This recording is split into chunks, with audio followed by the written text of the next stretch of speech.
আগামী 16ই ফেব্রুয়ারি থেকে রাজ্যে শুরু হবে 2024-এর উচ্চ মাধ্যমিক পরীক্ষা। তার আগে সমস্ত শিক্ষক এবং শিক্ষাকর্মীদের উচ্চ মাধ্যমিক চলাকালীন যে কোনো ছুটি বাতিল ঘোষণা করল উচ্চ মাধ্যমিক শিক্ষা সংসদ। 2024-এর উচ্চ মাধ্যমিক পরীক্ষা শুরু হবে আগামী 16ই ফেব্রুয়ারি থেকে।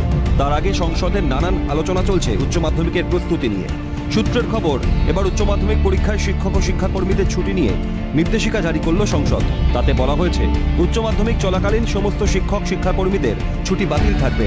নির্দেশিকায় এও লেখা আছে, শুধুমাত্র মাতৃত্বকালীন ছুটি বাদ দিয়ে কোনো ছুটি উচ্চ মাধ্যমিক চলাকালীন শিক্ষক বা শিক্ষাকর্মীরা পাবেন না।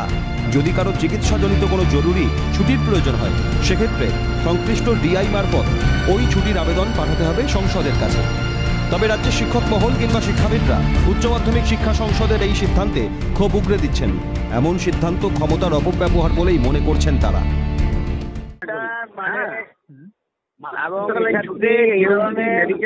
মানে গায়ের জোরে এই ধরনের সার্কুলার করতে পারে না এরা। এটা স্বৈরতান্ত্রিক একটা পদক্ষেপ। এটা মানে এখানে হচ্ছে ক্ষমতার অপব্যবহার করা হচ্ছে আমরা মনে করি।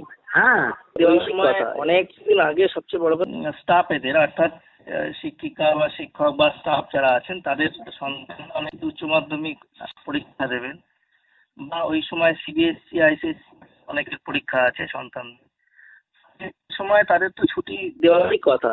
সত্যি মানে ভিত্তিহীন বলে মনে হচ্ছে। বিষয়টা অবশ্যই উচ্চ মাধ্যমিক শিক্ষা সংসদে ভেবে দেখা উচিত। সম্প্রতি দেখা গিয়েছে, মাধ্যমিকের কয়েকদিন আগেও সময়সীমা এগিয়ে আনায় পরীক্ষার্থীরা সহ শিক্ষক মহলে এক শোরগোল পড়ে গিয়েছিল। ফের উচ্চ মাধ্যমিক শুরুর আগে এমন সিদ্ধান্ত যে মেনে নিতে পারছেন না শিক্ষকরা, তা বলাই বাহুল্য।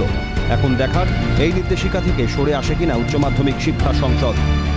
মণি ভট্টাচার্যের রিপোর্ট, ক্যালকাটা নিউজ।